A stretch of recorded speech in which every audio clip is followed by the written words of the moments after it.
A skateboard is essentially a physics toy.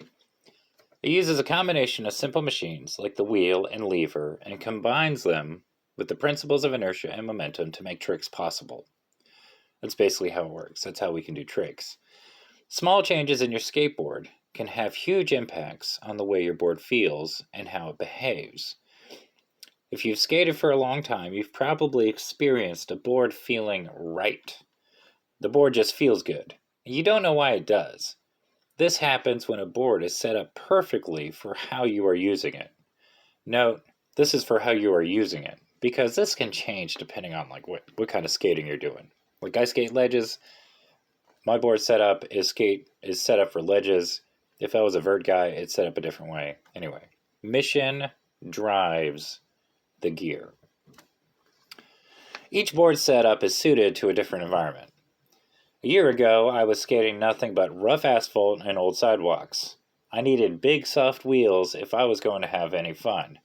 Small wheels are just terrible for skating that type of environment. It slows you down, and it just feels awful. Now that I'm skating exclusively at skate parks, I don't need big, soft wheels. But there is a problem. If I change my wheels, I change the feel of my board, and I wanted my pop to be the same. Getting back to zero. Your pop is determined by two variables: the length of your nose and tail from the bolts to the tip of your nose or tail, and the height of your skateboard at the bottom of the wheels to the bottom of the deck. So for instance, if you have more what are called fingers of flat, which I think is not really a correct term, but basically the length of your nose between where it pivots at the wheels, or the length of your tail, let's say. So the length of your tail from where it pivots at your wheels, if it's longer, it's going to hit the ground sooner. Let's say you add that length and you make it higher, then it has a steeper angle. And that angle of which your board hits the ground, that is your pop. That's kind of like your pop angle.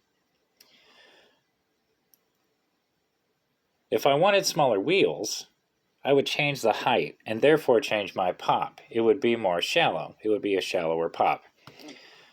So I'm using the same board, so the length from the tail length and the nose length, they stay the same. That measurement is the same.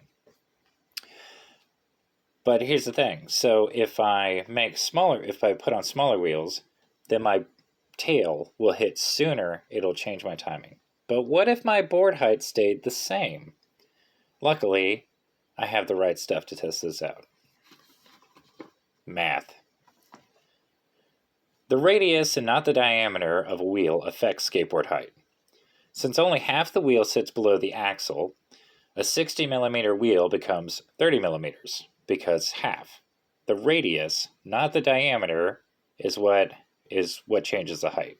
So you want to think radius and not diameter. You can use the same numbers, but I have to make the math a little easier. So 60 millimeter becomes 30, and 54 millimeters becomes 27 millimeters. I had a 3 millimeter difference, which is fairly significant. That's about 1/8 of an inch. So good thing I'm uncool, and I have riser pads, because 1/8 inch riser pads are a little more than 3 millimeters. They're like 3.177 millimeters or something. I wasn't changing trucks, so now I have my original ride height within less than 0.25 millimeters. So when I put on my riser pads, I make up that 3 millimeters. Makes sense? I get for that the 3 millimeter riser pad added to the 27 millimeter of the new wheel radius gets me back to that 30 millimeters, gets me back to that same height. Millimeters doesn't really matter, it's getting me back to that same height. So I could go to a 48 millimeter wheel, throw on another set of riser pads, and it would do the same thing. And I would have smaller wheels. Results. So here's what happened when I changed all this, okay? My pop felt the same.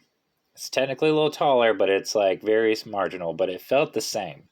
The timing of my pop tricks felt great. So I'm talking about like ollies and kick flips, pot shoves, all that kind of stuff. All of that stayed the same, okay?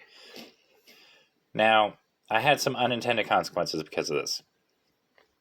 My board with the smaller and lighter wheels flipped really fast. So when I started this, I had an 8.25 board, and I had these big chunky wheels on there for skating that rough terrain, and I was just kind of used to the weight. It didn't really bother me. I was just kind of used to it.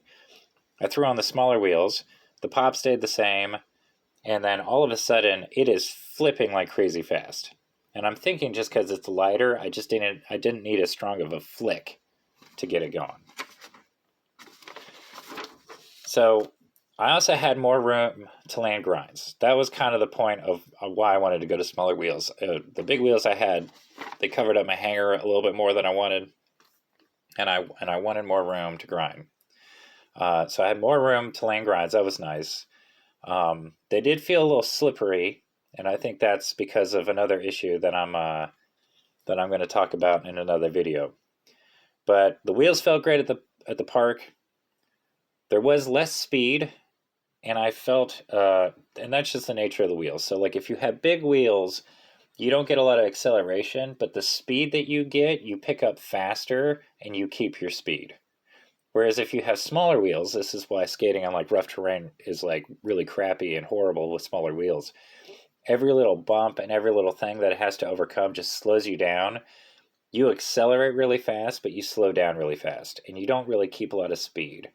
And so I was actually pretty good with it. I actually wanted to go a little slower because like at the parks, I would just push a little bit and then I would be zooming a lot faster than I wanted to try, and it actually kept me from doing a lot of stuff because I'm just going too fast. Too fast for what I felt comfortable. Not that I won't get that fast. It's just I'm like, when you're learning tricks, you only want to go, or relearning tricks, you only want to go a certain speed.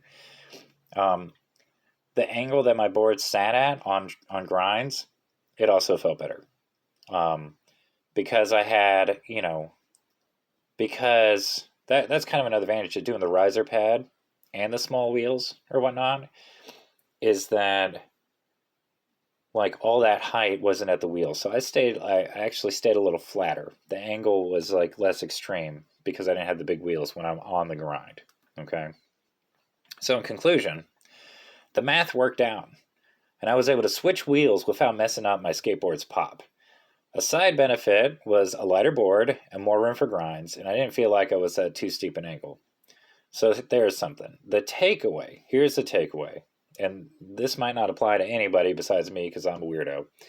If you are going with smaller wheels, but you like your pop, then for every 6 millimeters you lose in diameter, you can replace it with an 1/8 inch riser. It's something to think about. All right. Peace.